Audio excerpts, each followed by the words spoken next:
Oh, welcome to the Mission Podcast. I'm your show host, Brian Butler, and we are honored, folks, to have with us all the way from LA, California, Hollywood, Compton, comedian, God the comedian. Well, God, how are you, sir? Welcome to the show. Doing well. Thanks so much for having me, man. Been looking forward to this, Brian. It's been too long, man. Yes, sir. It has been a long time. And I know folks are wondering, and yes, officially, his government name on his license is God the Comedian. Is that correct, sir? Not yet. Not yet. Still working on that. Still working on. We're thinking about we might change it later. Do a government name change. Not if my mom has anything to do with it. She is not on board. So yeah. So hey, Dustin, let me ask, where did you come up with the name God the Comedian? What you got to let us know where this came from. Yeah, man. So I came across an old Voltaire quote, strangely enough, that says, "God is a comedian playing to an audience that's too afraid to laugh." I said that describes me perfectly. I don't bomb. People are just too afraid to laugh. You know what I'm saying? And I looked it up. Surprisingly, nobody was going by it, so I snatched up all the socials for it. But if I'm just being honest with you, it's just the gimmick, just the way to stand out. Just because there's so many of us out here. Was being a comedian always something you wanted to do? It was as a kid. It was like a coping mechanism. I was a shy kid, so to kind of make friends or to get away from the bully or whatever, I would make light of the situation, make jokes. Yeah. Grew up watching SNL, loved it, Saturday Night Live. So yeah. It's just amazing to me because I knew you as like a shy person. You mentioned coping mechanism, shy gentleman. Not and you can speak to it way more than I can, but I gotta believe it takes some guts to get up in front of people. And number one, most people are afraid just to get up in front of people and talk. You're getting up in front of people and attempting to make them laugh. I mean, putting myself out there. Yeah, surprisingly, that's right. What they say is the number one fear for people is public speaking. I don't know if I really believe that or not, but it is nerve-wracking. It does get easier, as I'm sure you've done plenty of public speaking. I'm sure it was rocky at the beginning, but as you do it more and more, the repetition, it does get easier. So I don't say you never get not nervous, but the nervousness definitely goes down. Yeah. Goes down a little bit. So you made the decision. I mean, wanting to be a comedian, got you. But the reality is I'm working in Waco, Texas. What are the steps to get you to take from Waco, Texas to moving to California and just following this dream? Man, it's been a long process. I wanted to move out here when I was 17 years old. I graduated high school at 17, and the goal was to come out here, join the Groundlings, which was like the breeding ground for SNL, and to transition to Saturday Night Live. I was too scared to come out here by myself at 17. Had a good buddy that was really into comedy at the time, who fell in love. So you know what love will do to you. He wasn't leaving Waco. Yeah. So he stayed behind. I was too scared to make the leap. And before you know it, I had a family. I had a family at a young age. 20 years old, I was married. 21, I had my son. And so from then, it was just doing the responsible thing, raising him. Right. Once he became established in the Waco school system, I didn't want to uproot him. So I let him graduate high school. But for years, I'd been saying, as soon as he graduates high school, I'm moving to California. And most people were like, yeah, right, whatever. And I was probably myself, but yeah, right, whatever. But as it got closer and closer, I was like, I've got to do this. Yes. It helped that I had gone through cancer twice at that point. Yep. And the pandemic was going on. So I was like, man, life's too short. Yep. Got to make that leap. So. Right. The amazing thing about what you said is that most people say tomorrow, and then that saying is tomorrow never comes because you just keep pushing and kicking that can. But you were able to say tomorrow, and then actually do it. And another thing, I've told so many people too, that as soon as my son graduates, I'm moving to California. I told so many people that if I didn't do it, I'd be embarrassed to show my face around town. So kind of Yeah, had to do it at that point. Yeah. yeah, yeah. That's one of the techniques that I use to get stuff done myself is broadcast it out, let people know, and it almost holds you accountable to actually taking the steps to get it done. Right. A lot of people say the opposite. They say don't tell people your intentions. So they'll try to sabotage you or whatever. But I mean, Yeah. I think it helps you hold you accountable. Yeah, for sure. Yes. Yeah. I think so as well. Now, the thing is, you get out there, and I mean, how did the process work? Did you just start showing up at open mics and saying, "Hey, God's here"? Man, I wish it was that easy. It was crazy. I still can't believe I did this. I've actually moved out here without a job and with no place to live. Uh, Wow. yeah, I had been applying for months leading up to it, and I was just not hearing anything back. So I was like, I've got to get out there. I've got to get my boots on the ground, and things will turn around once I do that. And they didn't turn around as quickly as I thought they would. That first month, I was hopping from hotel to hotel. The next month, I got a month-long Airbnb. But then I finally found a job. I found an apartment really close to it. I was scared about the commute, all the horror stories about the commute out here. So I was able to find a place real close to it. And that's when I started hitting the open mics. And there's just so many out here, man. Really? Yeah. Yeah, you can do comedy from noon till 2 a.m., 7 days a week if you really want to. There will be a Really? mic there. Not guaranteed there'll be an audience there, but there'll be a mic there for you Yeah. to try out some stuff. Yeah. Yeah. Yeah. So, you went through the struggles, you went through that difficult terrain and journey and climbing the mountain, and then you started just showing up at the various spots and doing open mic. Yeah. So, are you mostly playing Hollywood area, LA? I mean, how's that working out? Yeah. So right now, just barely. I've been out here almost 2 years. I'm just barely starting to book shows. I had two this past weekend, two this weekend. So it's starting to pick up. Before that, it was just showing up to open mics and networking and Mm, trying to get your name out there. mm, It's tough. It's a lot of competition out here. There's a lot of yeah. people. Yeah, yeah, yeah. So is it true they say kind of like you're not a comedian until you bombed, until you're out there bombing, you're not really a That's comedian. if that's true. I'm the best comedian there is.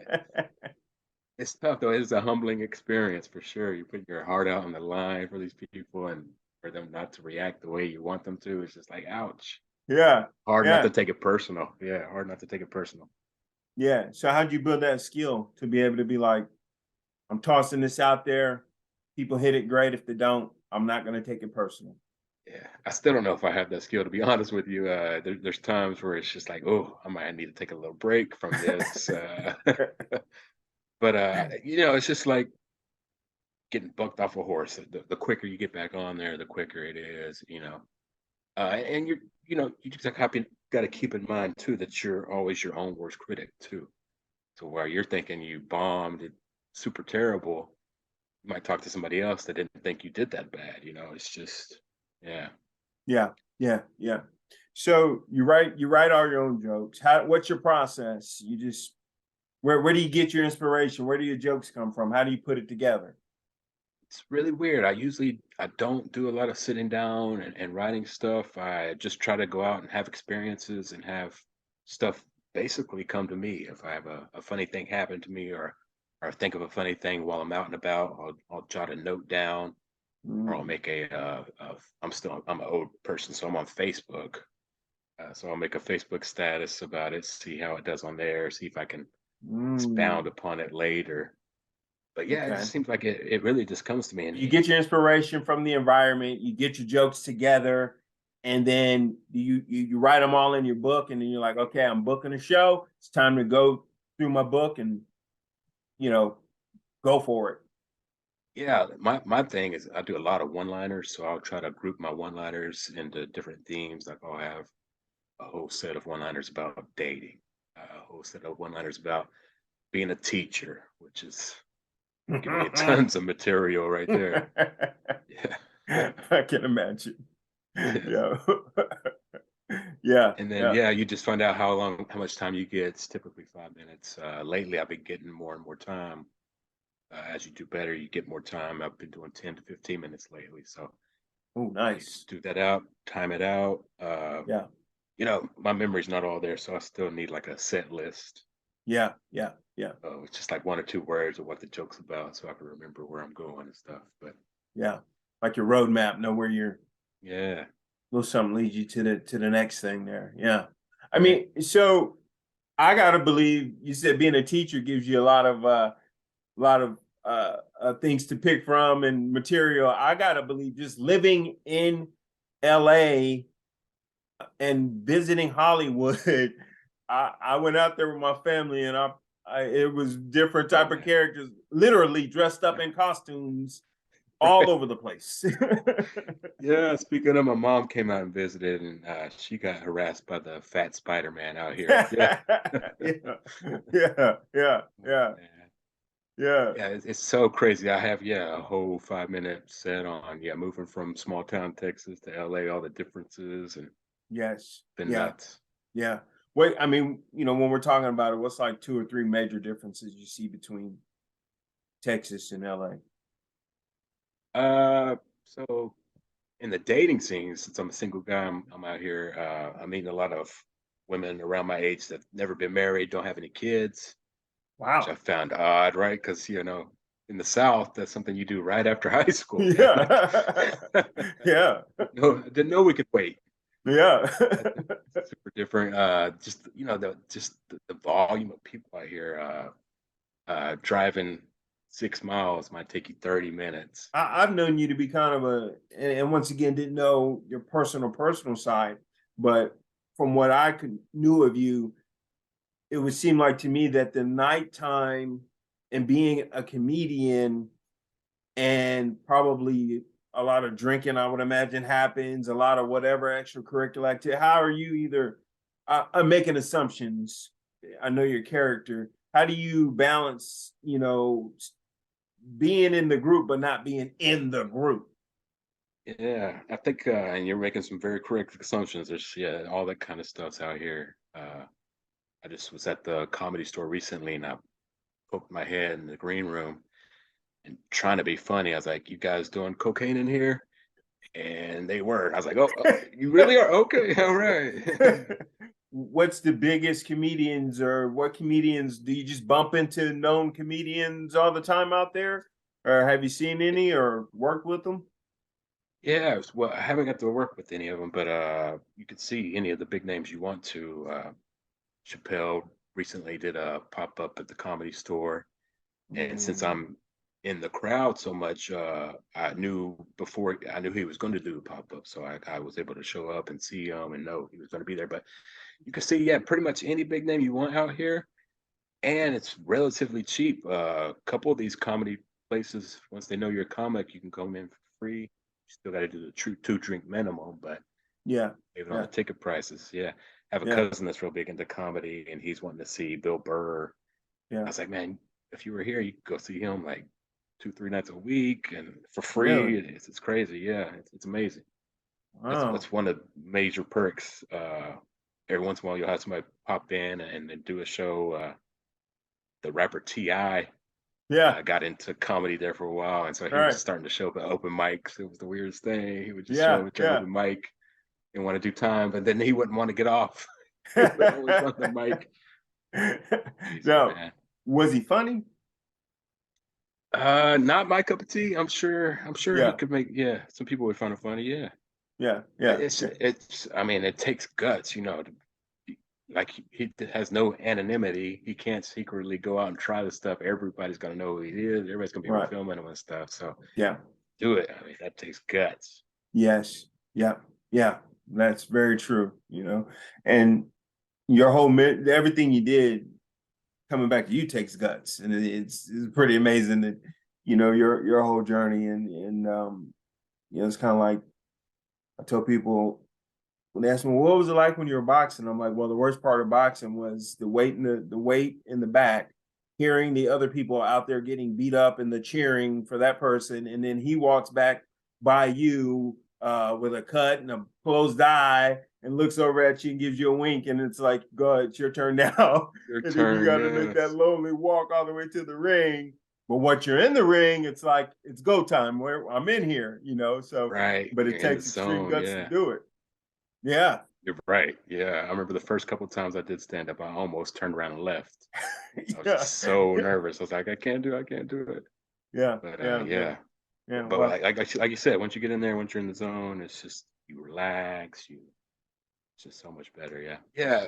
But once I got into doing open mics, that's where that community is just so great. There's so much camaraderie. I mean, there is competition there, but people are so friendly. The closest thing I ever found to, my son's a skateboarder, yeah. and we used to go to a lot of skateboard parks, and those kids look rough, Yeah. but when they're really, really nice, they're really sweet, they look out for each other, they teach each other, Yeah. That's how it is with comedy. That they look rough on the outside, but they're really, really nice. They'll help each other out. We'll constantly helping each other out. I had heard that, it's kind of like within every comedian, it's almost like a crying person, uh, that has trauma and that's gone through various things. And, are you finding that to be true? Are you discovering things about yourself? And then also in the company that you're keeping, comedian friend wise? I've noticed that like open mics and stuff, it seems like 50-50. 50% of the people are like ex-jocks. They were the loud, boisterous class clowns of their day. And the other 50% are all on the spectrum. Like they're a little tizzy, as they say nowadays, autistic. I didn't play any sports, so you know which camp I'm in. Yeah. Yeah, there's definitely, I think, like I was such a shy kid, and that trauma of being a shy kid makes you funny, going through certain life things. Sure. It seems like the more traumatic your childhood, the funnier you are for some reason. For some reason, right? Yeah, exactly. Hey, Dustin, you had mentioned, and as we're wrapping up, once again, I wanted you on the show because, in my opinion, what you did and what you're doing is aspirational. It's awesome. It takes a lot of guts. And you mentioned yourself that survivor of cancer 2 times, and that right there is tremendous. And prayers and blessings and kudos to you. But you're also a single dad too, man. That's Yeah. you. I've been raising my son since he was 4. It's been an amazing experience. Yeah. I feel kind of bad. I was a young dad and a single dad, so I'm sure I made some mistakes there. But like we said earlier, it's just gonna make them funnier, right? You're doing your job of Right. passing the trauma down, and it's gonna make him hilarious. You're welcome, son. Yes. Yeah, man. But jokes aside, man, you're doing good work, my friend. And I That know means that a you're lot. gonna make it big. Means a lot, especially coming from you, man. You were an awesome boss, an awesome leader. So glad to see you doing this motivation stuff. I remember we talked about this and then in the Yeah. meeting room and stuff. I just know Yeah, that's man. going to blow up, dude. You have such a great energy, charismatic, man. Yeah, I appreciate it, brother. Kudos to you. Yeah. Thank you, brother. Yeah, I'm on all social media as God the Comedian. I put clips up there. I'll start putting more. I just bought a 360 cam, so start putting more clips up. Yeah. Love it. I love it. Yeah. So you said you're on Facebook, Instagram, TikTok, YouTube. Yeah. YouTube. God the Comedian. Yeah. God God the Comedian. Yes, sir.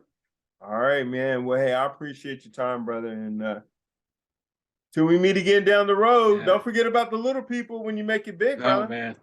That's you. Don't forget about me. Yeah, when you blow up. I appreciate it, man. This has been a lot of fun. It was good catching up. It's been too long. Sure. Yes, sir. Likewise.